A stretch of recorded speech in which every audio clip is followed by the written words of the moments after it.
అయ్యయ్యయ్యో! ఉప్పలోడికేందిరా బాబోయ్! ఇన్ని కష్టాలు. ఈ రోడ్లు పడుతున్నాయి. ఫ్లైఓవర్ అయితుంది. సూపర్ సర్కిల్ మొత్తం క్లోజ్ చేసేసిర్రు.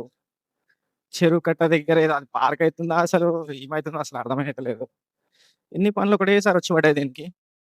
మగోనికి కూడా ఇంత కష్టం రాదన్నట్టు అయిపోయింది రోడ్‌కైతే. ఏమైనా ఎమర్జెన్సీలో పోవాలనుకున్నోళ్ళకైతే ఈ రోడ్డు మీద చుక్కలు కనిపించేస్తాయి. జామ్ జామ్ అయిపోతుంది ముందే. ఎందుకంటే నార్మల్‌గానే రోడ్డు ట్రాఫిక్ జామ్ ఉంటది. అట్లాంటిది ఇప్పుడు ఇన్ని వర్కులయితున్నాయి గదా! ఇంకా జామ్ అయితుంది. నాకిది రోడేందో అర్థం కాలేదు. ఒక 50% కూడా కాదు. ఒక 40% ఏసిర్రు. ఇంకా ఆ 60% సగం వదిలేసిర్రు. మరి ఏస్తారా? లేకపోతే అట్లనే పెండింగ్ పెట్టేస్తారా తెలీదు మరి. దాన్ని అట్లనే వదిలేసినా అయిపోవు గానీ దాన్ని మొత్తం రోడ్‌ని గీకేసిర్రు. దానివల్ల మొత్తం డస్ట్ డస్ట్. షాప్‌లో ఉన్నోళ్ళు పక్కనోళ్ళు ఏమనుకుంటారో అమ్మా బూతులు తిట్టుకుంటున్నట్టున్నారు. మొత్తం వెహికల్‌లో డస్ట్ అంతా షాప్‌లోకి వచ్చి పడుతుంది. వీళ్ళు అనవసరంగా రోడ్ ఏస్తారని గీకి పెట్టిర్రు. చూడాలి ఎన్ని రోజులైతదో. అప్రాక్సిమేట్‌గా అయితే మన ఉప్పల్ సర్కిల్ రోడ్ అయితే ఆ ఫ్లైఓవర్స్ పిల్లర్స్ పడడానికైతే అరౌండ్ ఒక 3-4 మంత్స్ అన్నారు. ఇగ తప్పదు అప్పటి వరకి. ఎండ్ ఆఫ్ ది డే మనకు కూడా మంచిదే కదా! ఫ్లైఓవర్ పడ్డాయంటే కొంచెం ట్రాఫిక్ కూడా తగ్గుతది. చూద్దాం.